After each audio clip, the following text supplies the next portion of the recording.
Hello and welcome to Wargamer Online. Tonight we're doing a live show, a little bit different. We're looking at Generals Handbook. How about that? Ooh. And then normally the logo would splash in, but it's a live show and we're completely out of We haven't done one in practice with ages. this. Well, thank you very much for joining us. If you're along for the show, don't forget to say hi in the chat. If you want to ask any questions, if you can do a little at wargameronline.com. No, just at wargameronline, and then or question in capital letters, just so I can kind of see it. Either way, tag, let us know. But, well, when did we get this? Yesterday. Yeah, yesterday. So we've only had a day to digest the Generals Handbook. Had a quick flip through. Some of it significant, some of it less significant. Yeah, I mean, there's like some new stuff in there. There's been a couple of changes here and there to match play. I think pretty much every single battle plan has changed.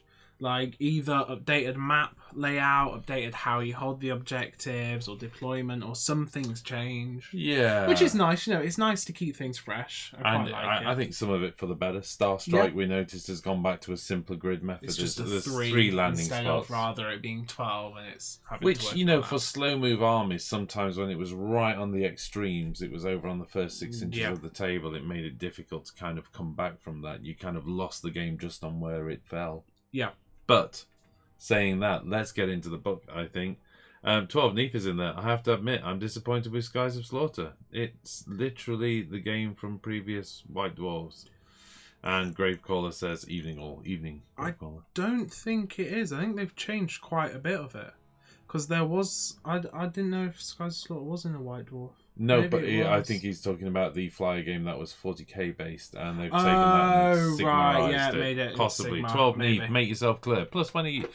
Oh, actually, it's an impossible question to ask, isn't it? When are you next over in the UK? Because who knows, given the current situation. But right, well, let's just tidy up before we dive into the book. No Age of Sigmar battle report this weekend, and that's because the book is here on the desk. Yep. And I've had to spend some time getting the new overlays done for missions. We were also in towards the start of the weekend, we were just completing a 40k battle report. Yep. And we were hoping to have that done in the morning. Book arrived sometime in the morning, possibly film in the afternoon, maybe get a battle report up later this afternoon. But none of that happened. He didn't show up until something like 6:30 or something like that.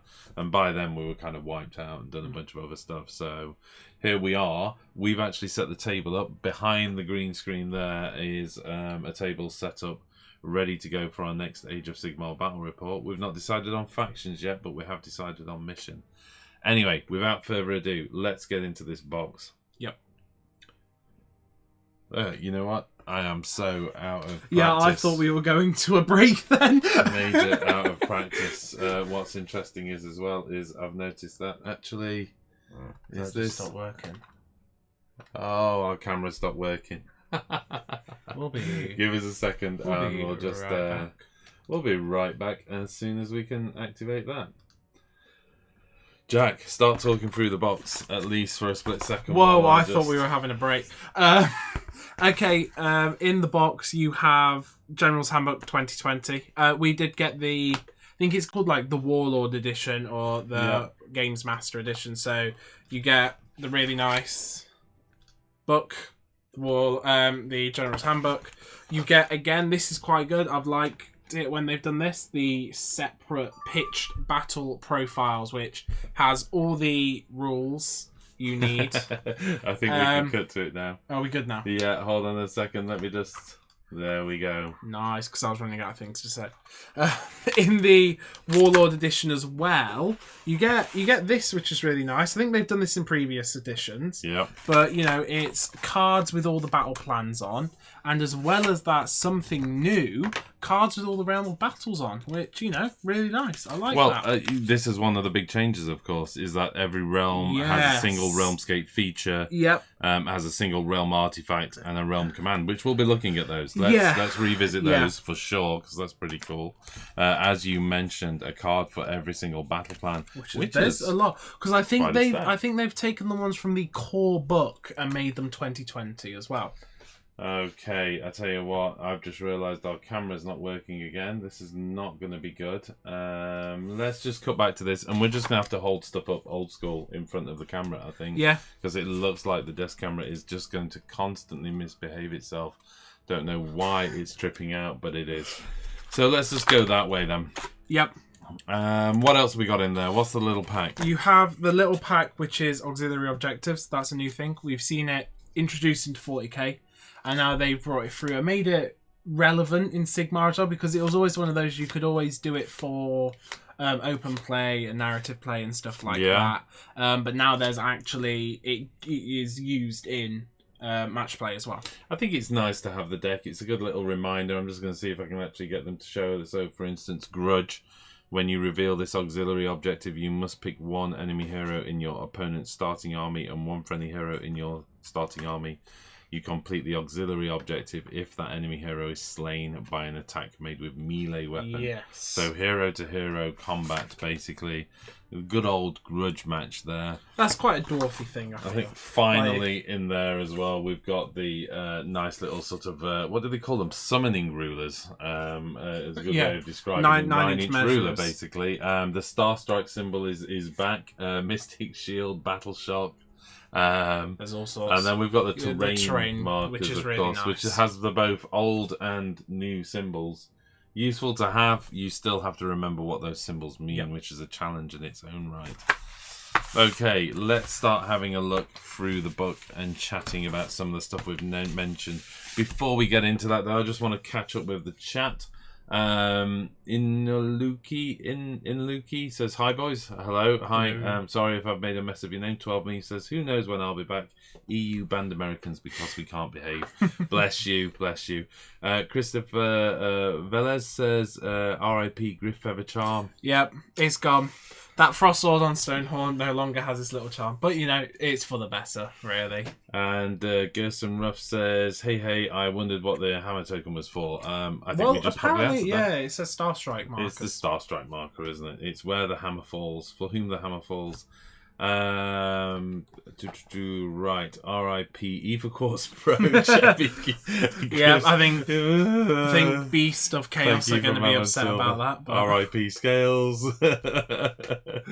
Well, you know, the point is, I think everybody kind of knew that was coming, didn't they? Yeah. I think it's one that it simplifies a lot of it down. It makes everything a lot easier. It stops a lot of 3-up unrenderable zombie dragons, which was just a pain to deal with. Nobody enjoyed dealing with a 3-up unrenderable zombie dragon. I mean, it's sad because it's one of those, you know, some of the lower tier armies which relied on it, like Beast of Chaos, relied on the Aether Quartz Brooch. And now kind of a bit like, oh, well, what do I do? But you're kind of just going to have to make other things work. Yeah, absolutely. Look, we've got this camera up and running again for a short amount of time. Who knows how long? If it fails, it fails, and we can switch back again. But just to give you a quick overview of how those things are looking as well. All right, let's start looking through the book. We're going to start with, I think, probably, cruelly bending the cover back there. Oh, no. Did you see that? We're going to start, I think, with the stuff that probably has most relevance to the channel to start with. We're going to jump into match play. Yep. And talk about the changes there. And then we're going to start looking around some of the stuff that's really caught our eye around either the narrative side or the conquest side as well. And some of the open play stuff. So how about that for everyone? If you've got any questions, fire them away and we will go in there. Will we be talking points adjustments? Yes, we will. We have also the pitch battle profiles for 2020. We'll be covering that as well. So we'll jump into that shortly. Probably as a middle section to the show there. Centurion says hello from Russia. Dasmol saying hi, guys. Hi, Dasmol. How you doing? Legions of Zagov are still in it, so I'm happy. I'm happy too. They're a great army. Right, okay. Some of the things. Should we cover some of the main things that have changed, basically, and give some examples? Yeah. So let's get into skipping past my favourite part there, but we'll definitely. We'll come back to your favourite part almost straight away. I think more or less. Some nice additional guidance on tournaments. I think is good. I mean, I know they've clubs had that as well. I really like that how they're giving like guides on gaming clubs and stuff. Yeah. Jack, I'm going to ask you to also keep an eye over my shoulder to see if the camera fails. Sorry about this, folks. We've not done a live show in a while. We're clearly having some technical fails. Pitch battle profiles. Okay, first thing that hits you straight away, endless spells, limitation. Games Workshop. Yep. An absolute must needed to happen. I was so fed up of fighting Seraphon players. I was going to say I hope you enjoyed it whilst it lasted, but I doubt a lot of people did enjoy it whilst it lasted. But, you know, it removes a lot of those armies which are like, you know, oh, I'm going to take 12 endless spells and just stop your entire army from moving, and now you can't do anything. You know you've done that. Of course I have. You've built this with endless spells in.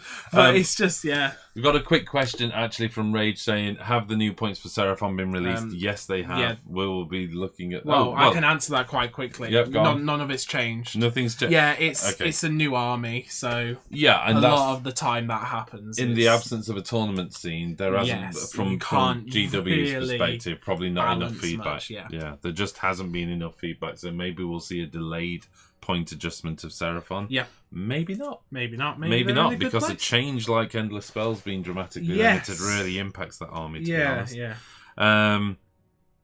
Special rule. This is probably one of the most important things, and something I've been crying about on numerous battle reports. You cannot make more than one dice roll, excluding rerolls, to negate wounds or mortal wounds that have been allocated to a model. If you could use more than one ability, you essentially have to pick one. Yeah. Interestingly enough, though, that is excluding rerolls. Daughters of Cain. Daughters of Cain is a 5-up rerollable. My 5-up rerollable. It's not a 5-up followed by a 5-up. It is a 5-up rerollable. So essentially, a 5-up followed by a 5-up. Yeah, I'm fine with that. with that. You know what? Excellent. What my Rogue Idol, Durthu might be a bit happy. He's licking his chops a bit more at that Rogue Idol now. I think he's feeling a bit more confident. That Rogue Idol was ridiculous. Yeah, it was one of those. I think it did need to happen. It did need to change. There was those things where you could like stack 3 ignores, and it's just like... I think it needed to happen during the course of that game we played, to be honest. Yeah. Okay, then. Anything else from this section here that you picked up? Don't think so. Yeah, because look, these are all the new battle plans, battle plan table 1, 2, There's and an 3. interesting thing here that I was reading, which is the 2019 battle plan optional. Essentially, if your opponent has got the 2019 edition, they can more or less insist it takes place. If you can't kind of agree to that, you roll off. So you know, to decide to do so, on a 1 to 3, the battle plan to be used comes from the Handbook 2019. On a 4 to 6, it comes from the Generals Handbook 220. Yeah. I mean, bear in mind that this entire section of pitch battles, and a lot of people forget this because obviously pitch battles end up forming the backbone to the tournament scene. But fundamentally, pitch battles are designed for pickup games against strangers. Yes. Where you have neither the time nor the inclination to discuss a narrative or open game. Yeah. That's the idea. I mean, that's literally in the introduction. You know, it's targeted at just people being able to play a pickup game. So I suppose in many respects, this little optional 2019 bit for battle plans just harkens to, well, if you don't have the book, you can say, well, I want to play out my book, you know. Let's just... I was going to say, I should also mention auxiliary objectives, but we'll get to them later. No, well, you do that while I just check on the chat. So they're secondary goals that represent the ulterior motives. So achieving auxiliary objectives can turn a drawn battle into a victory. These rules are how auxiliary... So I really like that. I like the fact that auxiliary objectives... Just checking it's working. Auxiliary objectives on whether you win. Like, they can't influence if you win the battle, yeah? They just influence draws, which I really like, because we've been playing a bit of 40k, and there has been some bits where secondary objectives kind of just got a bit ridiculous. You were like, yeah, I've just scored 15 points on my secondary objectives, and now I've just like smashed into the lead. Yeah. Which, you know, it feels like that kind of makes more sense, doesn't it? You know, if you're in a battle, you have the primary objectives, and the primary objectives are basically all that matters. Unless you fail the primary objectives and both of you fail, and then you go into kind of secondary outcomes, which I like. It kind of makes sense. Yeah, I like it. It's a nice mechanic. They have an influence, but not too great an influence, and a win is a win. Yeah. One of the things I've really enjoyed about Sigmar is the absolute absence of gotchas. Yep. they don't introduce many of those into the game. Yeah, and I really like that. That's the thing. That's what we were also discussing. I know, like, it's comparing to 40k, but it's more in the terms of how they've done the auxiliary objectives. Is you're not going through the game not knowing how many points your opponents have. Yeah, that's the thing. If you're going through and you know how many points your opponents has, you know how many points you have.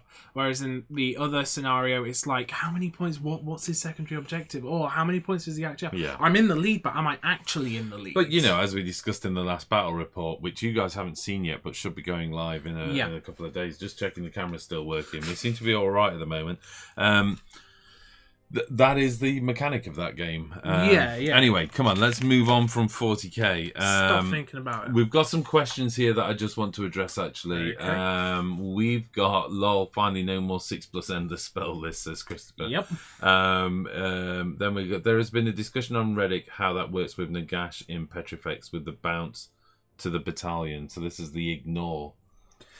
So it's one of those. The wording will be quite clear. Yeah. So Nagash gets a 6-up ignore from being Ossiarch Bone Reapers, unless the special rule says you may re-roll your insert special rule name here. Then it works. If it says you get a 6+ to ignore, then it doesn't work. Yeah, I mean, the big question is does the bounce count as a shrug? For me, because the wound then gets allocated somewhere else, as opposed to ignoring it. Yes. I don't think it counts as a shrug, but no doubt it's going to be an FAQ. It's not an ignore because you're redirecting the wound, exactly. I think. And that's a rule as intended, but not necessarily as written. I mean, that's where that's the thing. I don't know the book well enough. That's the thing as well. I don't know whether you can roll for the shrug before the bounce. There's there's a lot of things. I don't really know the rule that well, so I'll have to have a look, but I will get back to you on that. I'm being asked to show the text for endless spells again, but I'm assuming maybe that was a little bit over date, but essentially it's here where it says 0 to 2, 0 to 3, and 0 to 4. Yeah. I don't know whether there's anything else that addresses in terms of endless spells, so hopefully you've found that. Nightmare Customs Gaming says, hello Phil and Jack and chat. All wizards know the endless spell. The player can use and reuse one endless spell per model. Yeah, okay, we're talking about that then. Player cannot take the same endless spell twice. So no more dropping 2 purple suns. That's gone. I don't think you could anyway, actually, in match play, could you? Okay, let's move on with the... the Nagash thing. So we'll need to have a look at that, and maybe that's something we can talk about in the next battle report at the intro or something. Let's have a look at that and go away. But I think if there's already debate on Reddit, then chances are it's because the wording is leading is some vagaries. To me, I like I say, I think in an intent point of view, it makes sense. Okay, scenery rules, battlefields, the terrain primary and secondary list. You don't think it's changed? I thought it had. I haven't gone back and checked. No, I'm just saying it's. I think there's new, they've added Warcry to the secondary list. So you've got Warcry Statue Head, Warcry Ruin, Warcry Barricades, and stuff like that. So one thing I did notice, of course, is all of these have their own rules. And you only actually, it says you basically only roll for the terrain feature for generic terrain. You don't actually do it for this because it. I mean, it's so cute. It They've got unique, so it's unique. That was the term I was looking for. And so if you have your own custom terrain that doesn't really fit into that, at least you know what it is. Yeah. Other things they've changed. Triumphs. There's only they've gone back to 3 triumphs instead of having the 6. Inspired, which if you do so can reroll hits for the attacks made by that unit until the end of the phase. Reroll hits, reroll wounds. That's reroll a once saves. per battle, though. Yeah, it's once per battle. All once per battle. So they've kind of changed that. I don't know whether that was almost a straight at a Caradron Overlord balance, because of course the Ether Gold that Caradron Overlords use allows their units to use Triumphs. So I don't know whether that was more of a play at Caradron Overlords, because personally I don't think Triumphs is actually used that much.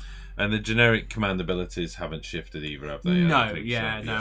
Double. Just in terms of terrain, I think, again, terrain pretty much not changed.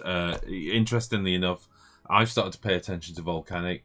we've got a volcanic Axi board that's going to be featured, which was designed around my Fire Slayers. Yeah, the Fire Slayers list. So looking forward to actually playing in Axi now, where everything's volcanic. I kind of really like that idea. Then we're into the battle plans. Yeah, let's pick one as an example then. Starstrike is a classic example. It feels incredibly familiar. I really like the illustration. Just to say, I think they've terrible shine, but I think they've cleaned the illustrations up a little bit as well, saying first objective, second objective, third objective, just coming down and play it, and of course we've got the 1, 2, 3, 4, 5, 6. Yep. So it's a single dice. It's never going to be too far over to the edge, Nope. which I think was one of the issues we had before, or at least I had as a low mobility army. It always felt horrible when one landed there and one landed there, and it's like, oh my god, I'm a million miles away. Okay. I think other things. I mean, if we go to like focal points is interesting. Okay, I'm so happy they did that, because working out an objective 18 inches away from a diagonal 18-inch. That was a pain to work out. It's just 12-inch, 24. Which is really nice. And then they've added, another thing. If a player controls an objective, whilst a friendly monster or behemoth unit is within 6 inches of it, they score 1 additional victory points.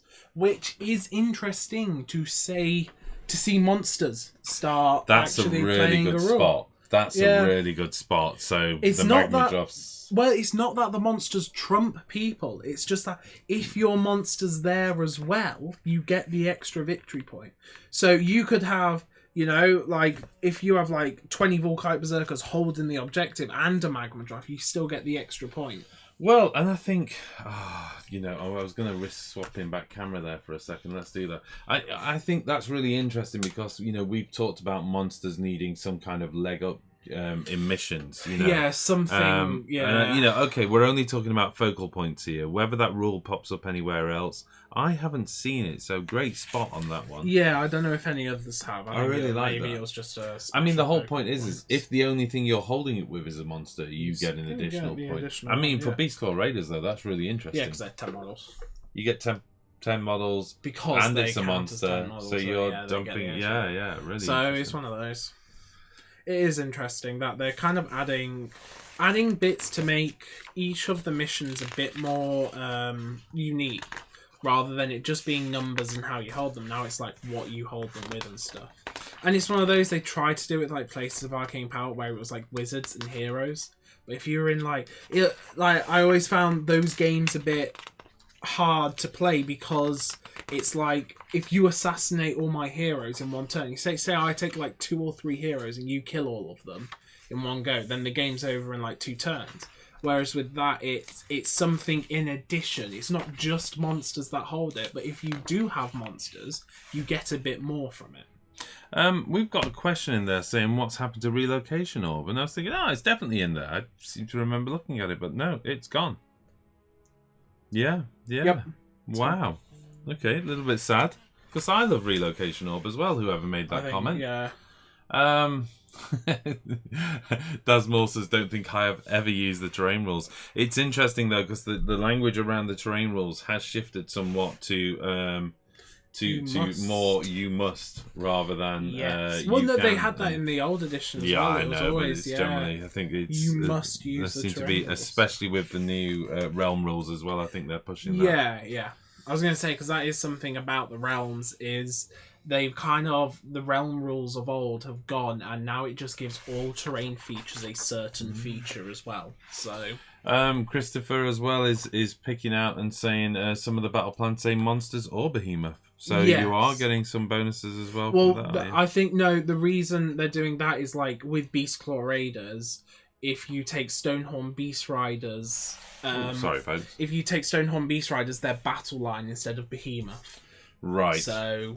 Okay, I think at that we'll respond to questions as we come through, but I want to jump back to your favourite part of the section, which is the just spoil it as you go along. Anvil of Apotheosis. Yeah, Anvil of Apotheosis. There you go. I really like this. I think it's such a nice ad. I know people have been complaining it's not balanced or whatever, but it's not meant to be. It's a fun, fluffy narrative thing. I really like the idea of being able to take a base model and kind of make it your own. You know, we did it with the commanders for that mission, which is really cool. So you're also going to be able to do it with your own narrative games. If you want a really cool commander with a custom little niche, you can have this own custom niche. Yeah, it's very, very cool because we've built lots of custom little models. Part of it was we had this, the commander... for Throne of Skulls. For Throne of Skulls. So we've both got a cool little model already that we're saying, okay, we're definitely basing this around it. Yeah. I think there's a couple of interesting things going off here. One, the possibility for hobbyists to do really, really cool projects and have them validated with, I can bring these to a table and there's a mechanic to allow me to do so. Yeah. Awesome. Yeah. Already, I've got Runeson on a Dracoline. I've got Runefather on a Magma Dragon. Plus, I can have a flying Runefather now. Yeah. You know, all of these things are kicking off. Is it going to be point sufficient? Is anybody going to bring it to a tournament? Probably not. If you want to do well. I was looking through this. I think there's some bent combos already. So I think you actually can make it point sufficient. Yeah. But it's going to be about what you can buy in and how. But there's definitely some interesting combos in there that is going to make it quite interesting. And I think we could probably spend an entire... In fact, we're going to do an entire series where we're creating characters. Doing a path to glory from a character. And I think the idea is to kind of talk about how we're creating those characters, the decisions we're making, where we're spending the points, and what we're trying to do from a point sufficient point of view. Big question is, are we going to see them in tournaments? Are tournaments going to adopt them? There's a mechanic to get them to point, for sure. I think if you build a war scroll, if you try to replicate a war scroll from a book, it doesn't look point efficient. No. But you're missing the point. You know, don't replicate a war scroll. Look at interesting combos that don't exist in any war scroll. And then we're probably onto something. I just want to catch up on the chat a couple of bits. Third pointed out, by the way, love that. Player A deploys all the terrain. So you roll off, one of the players deploys all the terrain, and then the other person starts putting, chooses a side and put the models down, I believe, or starts to deploy. What else have we got? Oh, there's a discussion over, of course, the points for Sons of Behemoth are in there as well, which we'll come into, but essentially 2,000 points, 3 big guys, 3 small guys. Pretty much. Makes sense. Be interesting to see whether you could... Personally, I don't think... I don't know. I don't think that's a faction that's necessarily a faction that's meant to stand on its own. Yeah. For me, it's like kind of Imperial Knights in 40k. You can do it, but the reality is you're probably going to hit limitations. Yeah. And people will probably work out counters to them quite quickly. So I think you'll see them added onto armies more than more than a standalone. But either way, from a hobbyist perspective, what a cool army to be doing. I was going to say as well, Anvil of Apotheosis, I've seen a lot of people, for people who enjoyed old fantasy, it's almost a way for you to play your old fantasy models. So, do you miss having your elf prince on a star dragon? Well, now you can actually have Just it. do it. Do you miss Balthasar Gelt on a Pegasus? Well, you can actually do it. And that's what I love about it. And and although people may have a debate of whether this is this legit when it comes to a tournament scene and are they point sufficient, but who cares for a game against your mates? Yeah. And that's the thing for me. The idea of, like I say, a Runefather on it. Well, I can't do a Runefather. Well, I kind of can. You can't. It's a Dwarden. It's a Dwarden.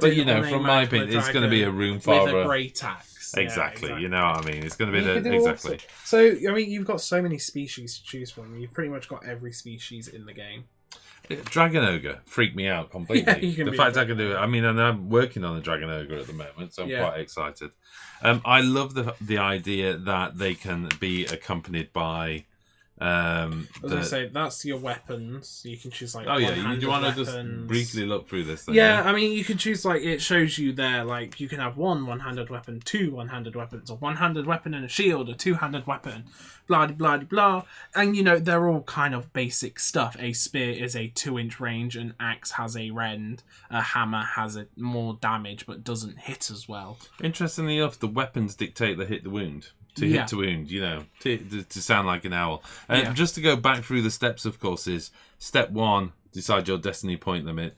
Step 2, essentially pick your ancestry. Step 3, go to the armory. Then step 4 is your archetype, where you're either a commander, an acolyte, or a mage. Now, they have put restrictions in there, so you can't have a spell-chucking dwarf or corn dude, because that just doesn't make sense. You can't have an acolyte demon. That would be quite funny. So mage, demon. Let's just have a look at those. Yeah, no dwarden, corn, or saurus. Yeah, because they're just innately non-magical creatures. Acolyte, what's the restrictions on there? No demon, death mage, saurus, Skaven, except clans pestilence. And commander, no death mage or master clan. Yeah. Okay. It's not overly restrictive. Yeah, and I mean, you can pick abilities where it's like, command abilities, +1 to hit, +1 to save, stuff like that. Magic is like aura of protection, 6 up ignore. Heal and raise dead. That'd be really cool if you want to have like a necromancer and you want to keep it really fluffy, and then of course you go like raise dead and you can raise back your dudes and stuff like that. Step 5, we've got this bestial companion. Yep, that's where you can choose a minor beast, which would be like a dog, or well, actually really a griffhound, or a little turtle, a snapping turtle at the heels of your Iden of Definitely Deep having kit. a snapping turtle at the Iden of Deep. You got a mounted beast, which is kind of, your horse or your Dracoline, something the bearer would ride, and then the Gargantuan beast, which is a dragon or a manticore, something big and scary. Or a lava dragon. Or a magma dragon. Magma dragon, yeah. Interestingly enough, of course, you get this profile. You get a base profile with all of this stuff. So let's just take the mounted beast, for instance. Claws and maws, 1 inch range, 2 attacks with the claws, 1 with the maw, 5s, no rend, 1 damage, 4s, 3s, -1 rend, D3 damage. But that's not the end, is it? That's just your starting block. Yeah. And that's where you can get into spending more destiny points. Yeah, so you can give, like, your thing wings, but it can't be a minor beast. So anything you ride can have wings. That's why you can have, like, Pegasus. I love the idea, though, of Iden of Deep can do just on the back of a flying turtle. Yeah. Well, it can't be done. Can't be done, can it? Turtle. It's real sad. Why not? Because he's a minor beast, Make it a big turtle. Make him a big turtle. A big turtle. Yeah, big turtle. A big crab with wings. Step 6, characteristics, enhancements, and abilities. Yeah, it's kind of the fine-tuning of your... Yeah, and this is where you start to modify your hit and wound rolls, basically, along with a whole bunch of stuff. That's the thing, you look at it and you're all just like, wow, this is bad. But then you can actually like modify it and you can get some really cool combos in there. Yeah, and, again, it's all about how you spend those destiny points and what you get them up to. There's some beautiful examples. Really love the corn dude on the back of the Juggernaut. Some orc shamans, corn dude, but that is But beautiful. This is what it's about. It's so amazing, that is. Big old zombie dragon. Absolutely beautiful. Thomas Elliott, well done, man. Yeah. Whoever you are, Thomas. Absolutely stunning piece of work. Okay, so that's your favourite part of the book. Yes. Do we want to jump into, say, some of the points changes and stuff like that and discuss some of the factions? Or, you know what? We also had... Yeah, sorry. We got the realms. Let's do the realms before we start looking at the points. And then we'll, I think, probably after a round through the more significant changes in points, we can, we'll call it at that. So you got all new Realm of Battles, and they all follow the same pattern. So you have a realm sphere magic, which is some, Judgment of Shadow, because this is all the best realm, because Marathi is amazing. Yeah, she is. Happy as anything. So, and each one of them has something to do with the realm. The Realmscape feature being penumbral lands, which basically all the Realmscape features just give terrain features. Excluding faction terrain, a certain scenery roll. So Ulgu, of course, it's going to be overgrown because you can't see it. You all get a realm artifact, which works the same as last time. If your army comes from this realm, you can take that realm artifact, and a realm command, which if you're playing on this realm, then you can use this command. So cool. And I like how you got little cards now. Yeah. It was always a pain to remember. I'm not sure you get... I don't know whether these were the extra cards that they gave out to the first the first. I think it's still available, but Yeah. I think you get them in the Warlord edition. I mean, I like the cards because I think it enables you to be a nice host as well when it comes to tournaments. Makes it easy. When you walk up to a table and you can kind of pass a card backwards and forwards as a reminder to your opponent what's going off as well. Not only to yourself, but to your opponent. I really like. Let's just go for the most important realm. So let's get into. It's a toss up between Gyron and actually. It's light. No, this is light. what it's all Lumineth about. AOS. So Fireball, casting value of 5 if successfully cast. Pick an enemy unit within 18 inches of the caster. If it's got 1 model, it suffers 1 mortal wound. 2 to 9 models, D3, and if it has 10 or more, it suffers D6 more wounds. It is not shabby. I like it, but it is magic. So it makes no odds to me whatsoever, really, in terms of my Dwarden. Dwarfs don't count. Terrain feature include faction terrain. Let me guess. Including, just to say, including faction terrain, which I absolutely love. Including faction terrain. I think it's going to be overgrown, definitely. Definitely going to be volcanic, mate. Volcanic. Oh, I didn't see that one coming at all. That one really hit me out left field. And we've got a realm artifact which is Incandescent Rageblade. So pick one of the bearer's weapons, and the modified hit or attack made by this weapon is a 6. It scores 2 hits instead of 1. Make a wound and save roll for each. That's alright, isn't it? It's better on something with lots of attacks. Room Father, no. It's going to happen 3 times a game, isn't it? But anyway. And then we've got Blazing Fervor. You can use this command ability at the start of your hero phase. If you do so, pick 1 friendly unit wholly within 12 of a friendly hero. Add 1 to run charge rolls made for that unit until your next hero, which is pretty sweet. Yeah, it's not bad. So it's alright then. Charge. I like that. Especially if you have like an instrument which already gives you +1 charge or something. You want to check out Haish? The best realm. The best realm. For the best elves. So Purity of Defense, casting value of 5. I like how they're easy. So this is pick a unit wholly within 12. You can re-roll save rolls of 1 for attacks that target the unit until the start of your next hero phase. Sounds good. Terrain feature. Mystical. No surprise. Yeah. You can re-roll hits of 1 for attacks made with a melee weapon by the bearer. That's not bad. For the True Blade. The True Blade. It's alright. Never say no to a re-roll. No. All-seeing enlightenment. So you can use this command ability in your hero phase. If you do so, 1 friendly unit wholly within 12 inches of the hero. Do not apply cover modifiers to save rolls for attacks made by that unit until the start of your next hero phase. That's so you want to go take somebody up on cover? If you got like Eisenhower Deepkin with first big 10 void Eisenhower drum Deepkin. Like Yeah, absolutely. You know what? Not going to complain. Camera's continued working there. I've had to swap the mode though. That's the problem. So hopefully you guys are getting a clear enough image.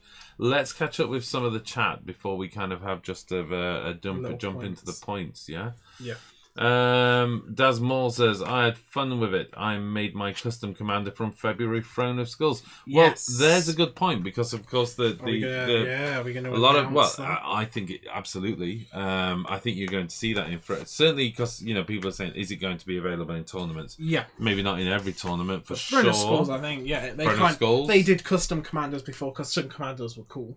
Yeah, and I really loved the custom commander. It was good fun. Yeah. And they based a whole bunch of the objectives around the custom commanders. You had a bunch of secondary objectives where they, to be honest, toying with a lot of the ideas that we see here. I think if you're doing a tournament and it's kind of more of a friendly atmosphere, then why not go you've got 20 destiny points, make a custom commander and bring it. It's cool. It's a hobby project. And anybody's going to mind. No. If you want to bend it and break it, then okay, you were probably bending and breaking your army anyway, so it probably doesn't change that much. And if you're playing against people on a regular basis, they're used to you doing that. So exactly. That's your kind of list that you take. But, I'm really looking forward to it. It's kicked off a whole bunch of half-finished hobby projects where I've gone, I just haven't got the... why would I do it? It's one of those, you don't have the drive to do it if you don't have a model that would work for it. Yeah. And that's what I think this is brilliant for, because now any model you could ever imagine now has rules.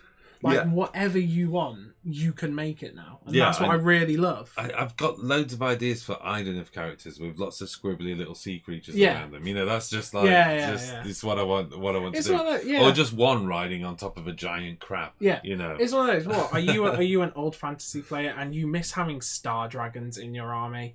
Then make a star dragon. go for it. Have that prince on a Star Dragon. You can now actually make rules for it. Yeah, and that is kind of cool. That you can go back to the old model set as well and have some fun with that. Let's just jump into this as well. I think we've got they come with a. Do you have to be having the battle in a certain realm or use the artifacts now? Right, you don't have to be playing in that battle to use the artifact. You just have to say your army comes from that artifact, that realm, like last edition. Oh, is that? Yeah. Okay. Yeah, but because... do you have to play a battle in a realm? Was the question. Well, you know what? I'm just going to check because let's stick with match play, and let's just see. I'll have a quick look to see if it actually says in terms of the setup. Yeah, I don't know. We'll see. But I've got a feeling. Faction terrain, special rules. In a pitched battle, you must use the scenery table. I mean, I don't think you have to. That's the thing. Well, I think the realms are actually a bit further back. Okay, we'll have a look at that one as we're working through it, but we want to get jumping into the points soon. So I heard this book is going to get FAQ'd. So we could talk about that as well. Yeah, we're not really talked about the coalition stuff, but let's do points first. You must pick a mortal round for the battle to take place in. There you go. Players roll off. So can we crossover hands? Most awkward thing trying to do. So where does it say this? Sorry. After picking a battle plan to use, you must pick a mortal realm. Okay. Again, if it's a friendly game and you don't want the extra rules and you don't want to go there, but from now on, certainly for our battle reports, we will definitely be picking realms and applying the rules as well. Yeah. I think it's for me it does form part of the game, and even something like terrain rules we've kind of skipped on because we've always been in a bit of a hurry to get the battle reports out. For those of you who are watching for the first time, there's actually other members of Wargamer Online, but we're the ones that were fortunate enough to be locked into a hobby room together for the entire lockdown. So which meant most of the content has come out of us, but as and when we get a few more hands on decks producing more content, we can start to kind of pace ourselves a little bit easier. Right, okay. I think what's in the loop, guys, says Liam. Hey Liam, how you doing, man? Have you managed to get home from work at last? We're hoping you could join us. Desmore, you can still decide on your realm of origin. Yeah. Okay, there you go. Yeah. Okay, let's talk points. What do you want to talk about first? Significant winners? Jeez, Maggotkin and Nurgle. Yeah, Maggotkin have gone down low. They got massive 20-point drop on Blight Kings and Pusco Blight Lords. Plague Drones going down by 10 points. Plague Bearers going down by 10 points. Just huge. Even Rotigus and Great Unclean Ones going down by 20 points. I think. Yeah, I mean, you looking at your they're going from 320. Looking at a lot of your 2,000 point list, I think you dropped down about 140, 160 on some. Yeah, I think I pretty much had enough to now put in another character or something, which is really nice. Yeah, not going to complain about that. I mean, you wouldn't necessarily stick another unit in for that, but you'd definitely stick another character in for that, I mean, because like my 2,000 point list didn't have the Harbinger in, which, you always want to take a Harbinger, so now I can actually fit it in, which is amazing. Anybody watching the show, if they want any questions, then fire them in the chat and we'll look out for them as well. So let us know. Chaos got a big drop on things. Yeah, it just didn't feel like enough, to be honest. But... Yeah, I'm trying to think, like... What, the Pestilential Throng and the Phantasmagoria of Fate, they've gone down by 20 points at least. So they're 180 rather than Cygor and the Gorgon dropped as well by 20 points each, I think, going off from memory. Gorgon's coming in at 140. No, Cygor's 140. What's the Gorgon's 160. Okay. Yeah. Which, isn't bad. 160 points for just... I know it's not survivable, but the sheer damage a Gorgon can do is impressive. Yeah. Like, when it gets in there with its, 3 damage attacks, it's like, yo... There's work to be done. For those of you who know, I'm working on the Beast of Chaos army. Yeah. I was hoping for more. I didn't get more. There's room to manoeuvre. I think with the removal of the tournament army. Yeah, with the removal of the Aether Quartz Brooch, Beasts of Chaos just need a complete rework. the army just kind of doesn't perform. Like, there comes a point where points reductions don't make up for bad rules. Yeah, I don't think they've got bad rules. They've just not got competing rules. Yeah, I mean, they're one of the first AOS 2 so books, they've got quite they? a simple mechanic. So, yeah, it's a very simple mechanic. And they don't have a lot going They can't stack up command points, which we really need, and it didn't really. And yeah, that's the thing. They're a command point heavy army. Well, if you take Gave Spawn, definitely. Well, all of them. I mean, All Herd also is. Yeah. They're a command point heavy army, and they don't have ways of generating a lot of command points. Like Seraphon come in with 8 command points or something. Slans can just spawn command points like nothing. But it's one of those. Yeah, I mean, Christopher's saying literally my whole Nurgle list went down. In Iluki said, but I feel bad for Nighthorn players. Literally no changes. It's one of those. I think Nighthorn can still compete. They're not a bad army. I've definitely seen people Blades of Corn. With Blades of Corn as well. Significant drops, wasn't there, across it all? Yeah. Bloodthirster with Insensate range is down 270. I think it was from 280 or something. Yeah, so. yeah. Again, it all adds up, doesn't it, as you go across the list? What have we got there in the chat? Sorry, I was just talking Stormcast. Well, literally, all of Stormcast went down. I think Demonettes have gone up a bit. Demonettes 110. Yeah, I think they lost their battalion bonus. Okay. And I think they Keeper of Secrets gone up a bit as well. So. Yeah, let's hold on a second. It's pretty tricky to do this left-handed, but I'm doing my best. I think if I go back to swapping by buttons, it switches the camera off for some inexplicable reason. So let's not do that. Risk it. So yeah, what else? Any other big winners in there for you? I think Stormcast have had massive drops across the entire army, which again they need. Seeing that in every edition. Skaven, you've been playing those a bit lately, so yeah, Rat Ogres 90. Yeah, they've gone from 100 to 90, which is really nice. A lot of the Molder stuff has gone down. A lot of the what am I trying to say here? The Scryer stuff kind of stayed where it is. The stuff you see competitively kind of stayed where it is. Yeah, but some significant shifts. Across some, okay, I see what you mean, and I think that's what we're seeing, isn't it? Is what they're trying to do with some of this point shifting. I think is to make the less competitive units more attractive. Yeah, which is no harm. I mean, if I was to take Fire Slayers, for instance, if I can find them, this is the thing. I think it was mainly magma drops that have gone down in Fire Slayers. Some bits are confusing in this book. I must say, you're still on death. Still on death. It's a long way to. It's a long way to. Yeah. Oh my goodness, there's so many order. Order's big. Lost it. You've gone too far now. Just gone too far.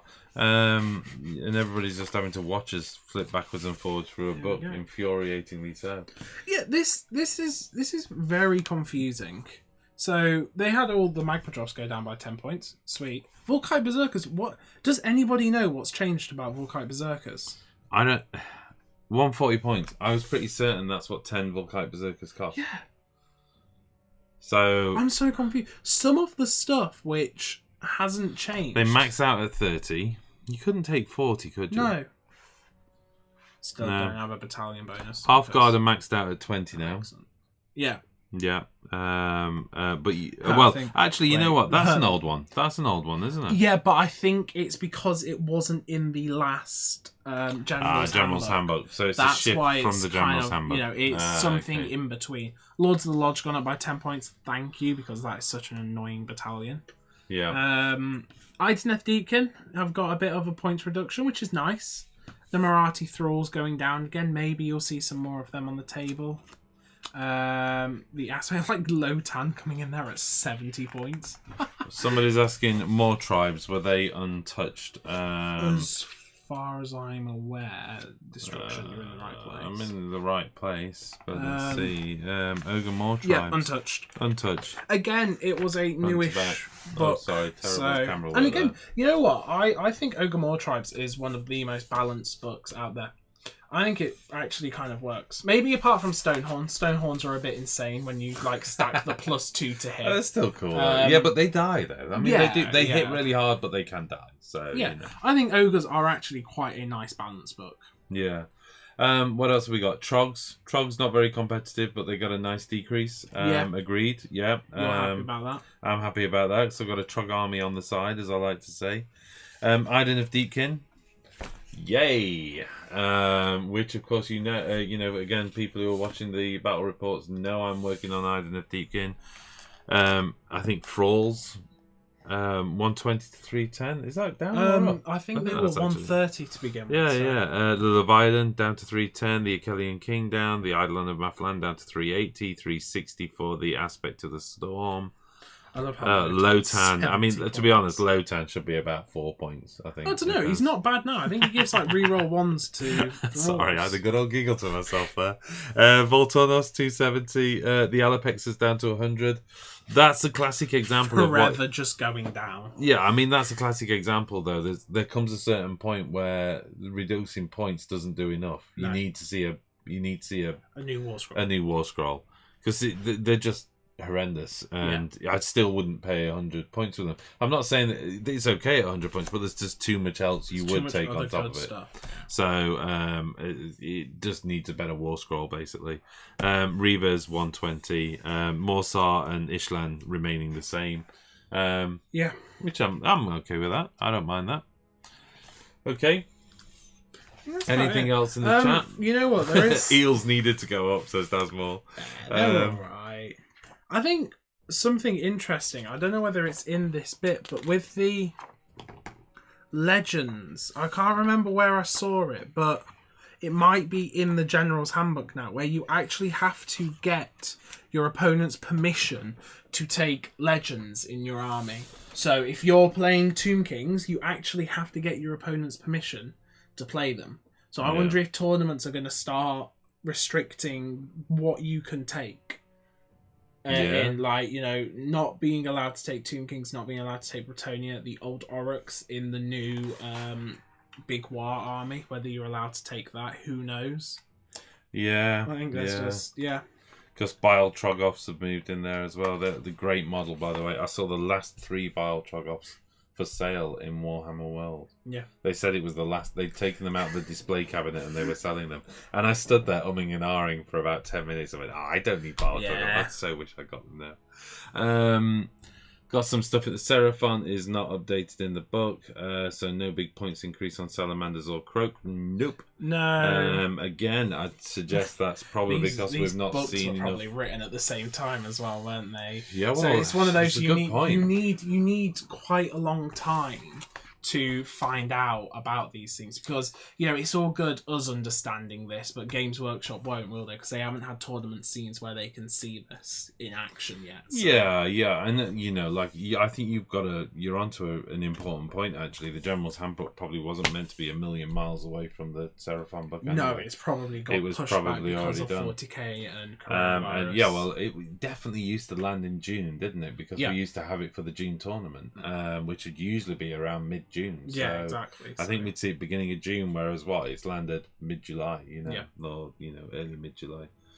Have you ever thought about doing a faction tier list? No, actually. Maybe we should, but there's a lot of people. But I mean, from an opinion point of view, you can still express opinion, can't you? How about flesh eaters in points? Let's have a quick look. You know what? Let's have a look, because if ghouls haven't gone down to 40 points for 10, I'm still not playing or them. Possibly even 3 points for 10. Flesh eaters, bless them. They do need something, don't they? No, gone too far. Nighthorn. Fumbling with pages. I'm just going to bring it up on screen before I even look. Crypt ghouls, not touched. No. This is the thing. They released that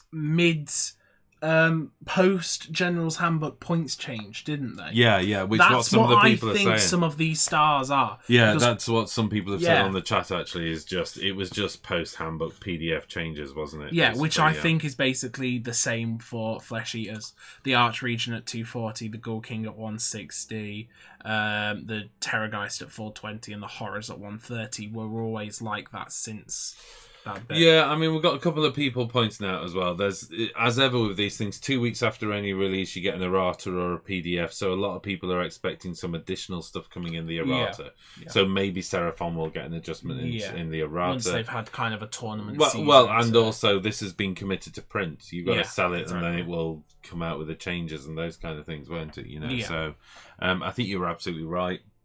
We'll probably see some of this in the next 2-3 weeks and see some changes. Yeah. Hopefully they'll maybe some of the people will watch this show and dramatically reduce Runefather on Magma Drop down to about 120 points. Definitely. Seems fair. OBR stayed where they are. OBR. Sad. What else we got? Some questions here. Did we do Flesh Eater or Sylvaneth? Sylvaneth. You know what? I haven't checked Sylvaneth, which I probably shouldn't I? Seeing as they're I think officially they're my second army. I had enough Deepkin being the third. Here we go. Stormcast Eternals. I think we're in the right area now. Sylvaneth. I think it just looks like the PDF changes again. Oh, you know what? No, Kurnoth Hunters have all gone down by 10 points. Woo, they've gone to 190, yeah? Yeah, Wow, 190. okay.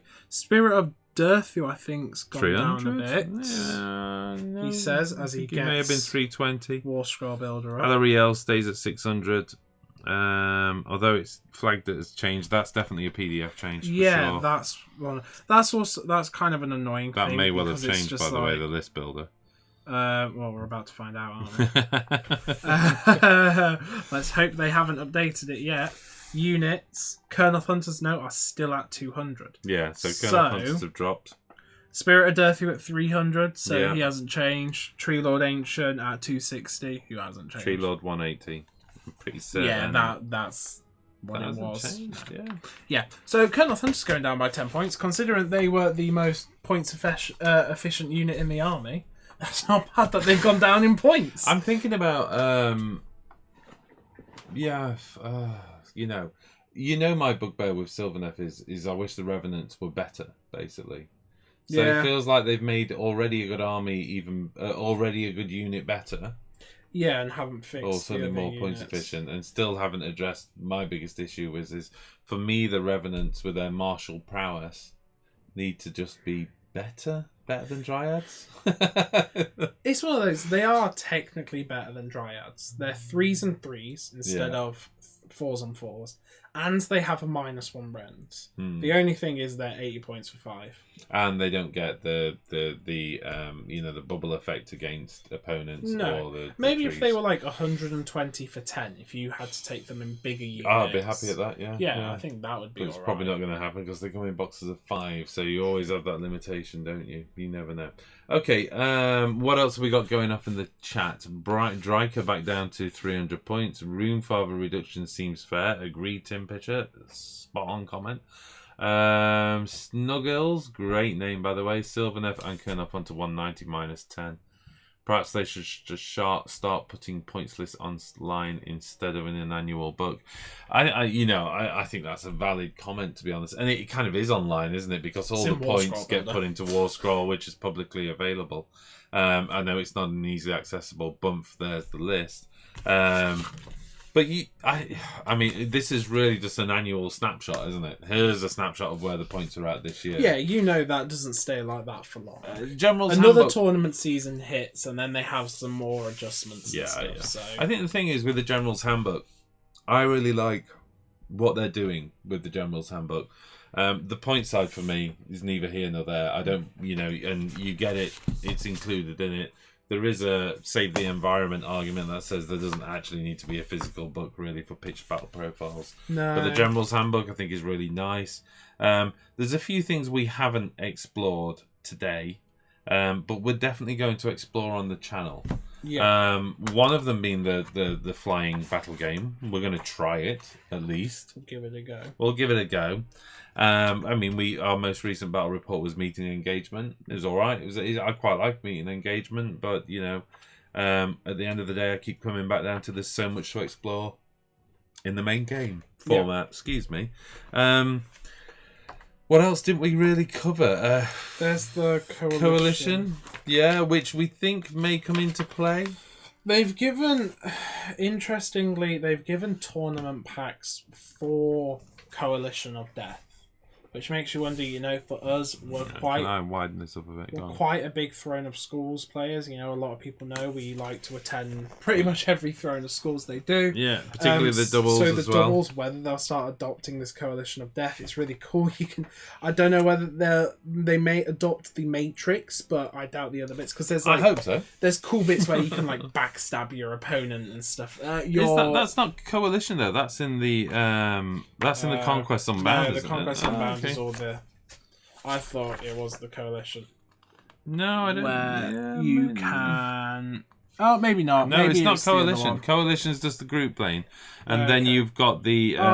what's it called? It's not Conquest, it's in the open play bit. It's in the open play, isn't it? Yeah. Essentially the new version of... what was the game system where you had Triumph and Treachery? Although this time it's not Triumph and Treachery, though, because it's not free-for-all. It is a coalition thing where you're allied together, but you can do little backstabbings and stuff, like Coalition of Death in narrative play 52. 52, good call. My brain had switched off altogether there. So there you go. That's the Coalition of Death stuff, where basically you can scheme and... backstab and traitor, turn into a traitor and stuff like that. It's hilarious, basically. I really love the idea. You can actually switch sides mid-game, can't you? Yeah. Great disadvantage to yourself, or potential great disadvantage to yourself. You can only talk about tactics if your generals are within 3 inches and you of have to each other. write letters to each other. And then there's actually a tactics phase where you can write letters and you have to decide whether to send them by air, and they could get lost. If they go by air, there's a chance they can get lost, but you can open them immediately. No, after hero phase. Oh yeah, something like that. But then if you send them by land, it takes a turn for them to get to where they need to be. I think you can only open them after the movement phase, I think, if they go by land. But which again is cool, it's gimmicky, it's fun, it's another thing to do if you've got a bunch of mates. I'd love to film something like that, but I just think it'd be mayhem. Oh yeah. I don't see how it could possibly even work, but we could give it a go, couldn't we? Let's just have a quick look at this. Are Lumineth going to be able to compete after they get their model release, says King Midas. The model release? The rest of the models. Lumineth, yeah, I think so. Oh yeah. Your brain has been churning overtime on Lumineth lists, and you're fairly happy with it. Oh yeah. Oh yes. I think it is an amazing army.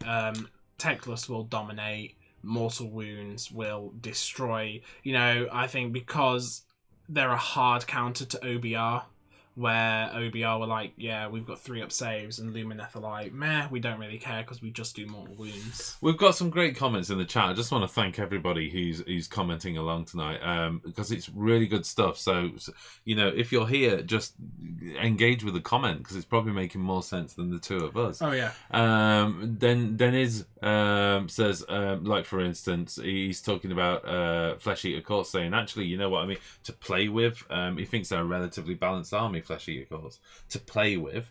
There's a couple of breaks on Terrorgeist, but the problem is when you get the new books up against it. It depends on your terms of balance. Sylvaneth and Flesh Eaters, I think, are very balanced books. It's just balanced in the sense of, can they compete with other books? No. Yeah, but in terms of going through the book and saying, I'm actually quite happy to field a rounded army here and not feel like I'm losing out. Yeah. I think the problem is with Fire Slayers is I want to take Volkai Berserkers, but Half-Guard are just so damn good. Yeah. I want to take a Magma Draft, but Half-Guard are so damn good. Yeah. And that's where that kind of internal imbalance comes into it. Yeah. And of course, for battle reports, I do take Magma Drafts, and I do take Volkai Berserkers. In fact, the last Fire Slayer list, we tried no Half-Guard whatsoever. But it's like going to a restaurant. How that worked out. It's going to a restaurant and telling yourself you're going to order something new this time, and then you just order the same thing you have because you know you're going to miss it.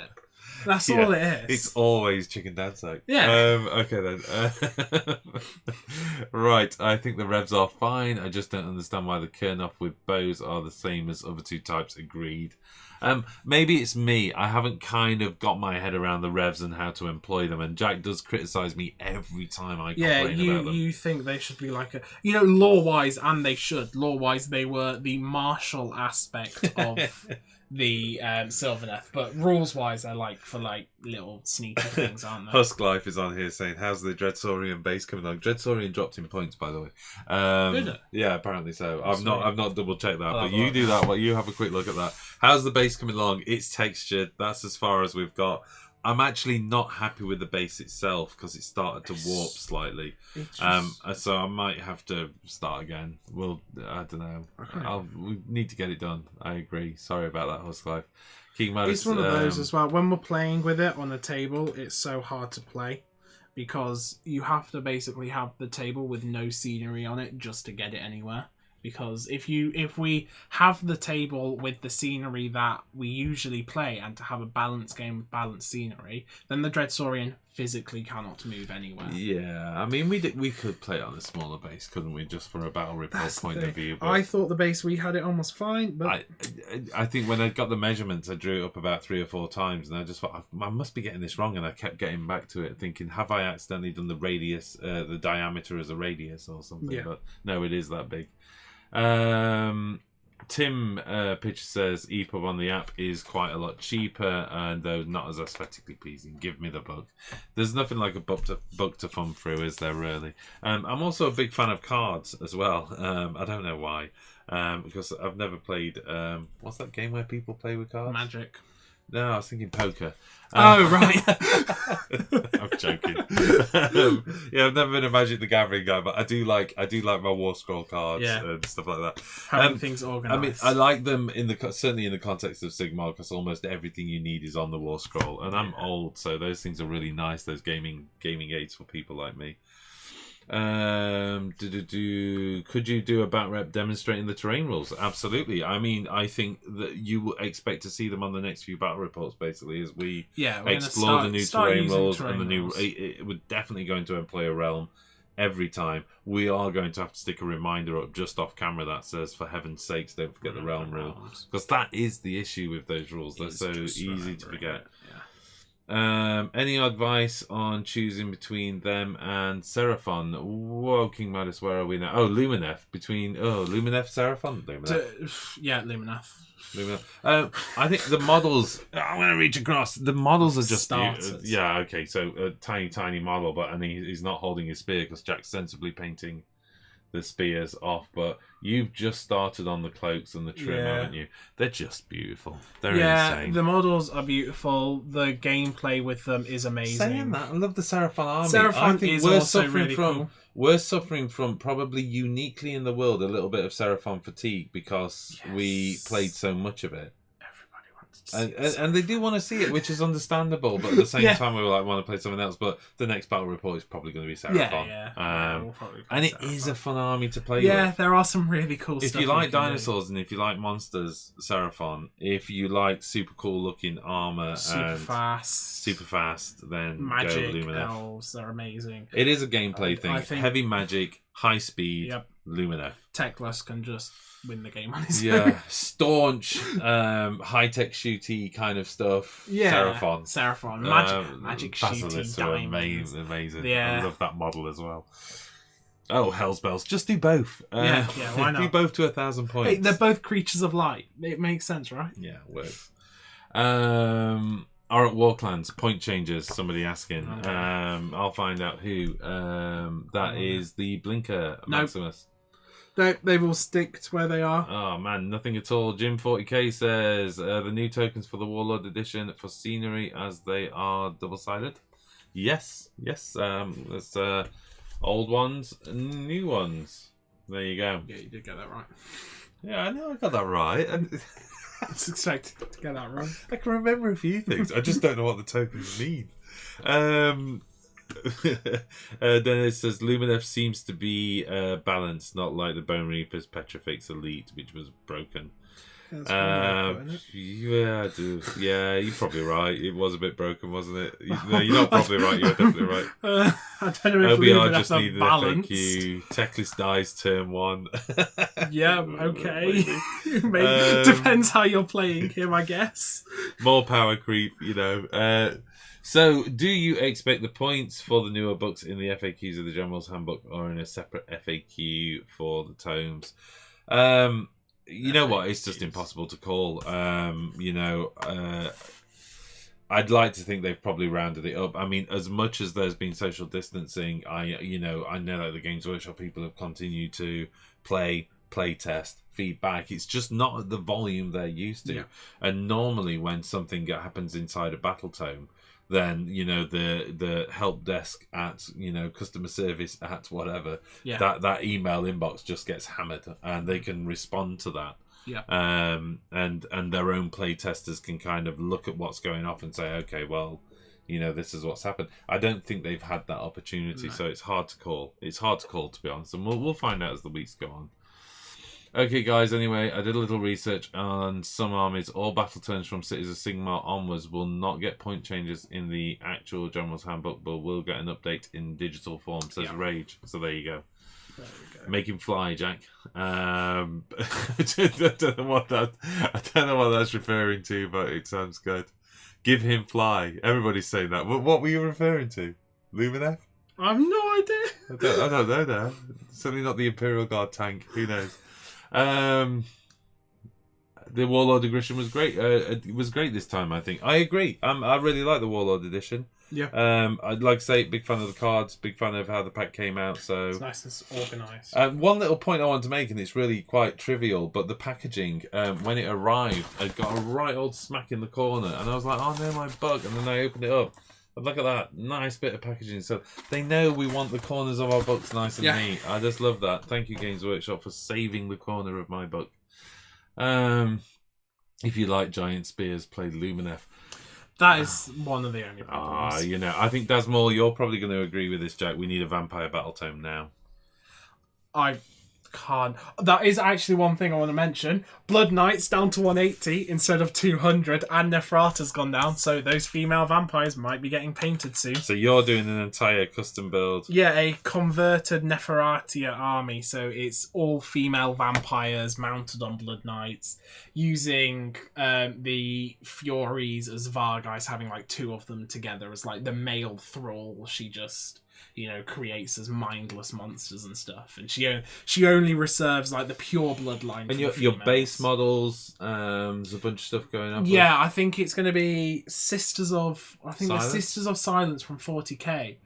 Maybe grind away some of the Aquilias and stuff, but I don't actually think there's that much on it. It's really interesting. They've just got really super nice cool suits of armor. I know Luke was kind enough to give the Bladegeist Revenant swords, which are the really cool death swords. The really cool slim death swords. So I'm going to be adding them. It's like 8 foot long rapiers or something. Probably going to be using like Marauder Horsemen without the chaos stuff, because it's kind of that nice chunky warhorse feel which the vampires are meant to have. So Dennis saying, I think the next great thing will be Sons of Behemoth.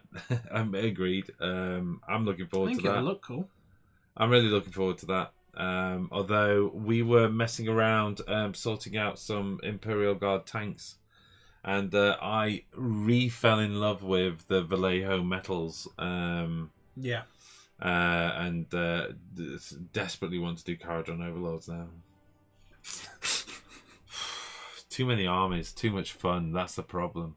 Okay, I think at that, folks. I've no idea how long we've been live. Quite a while. Okay, so I think at that, if there's no further questions, we're going to call it a night. Thank you very much for joining us live. Thank you very much for all of the support that we've received with the battle reports. It's been fantastic.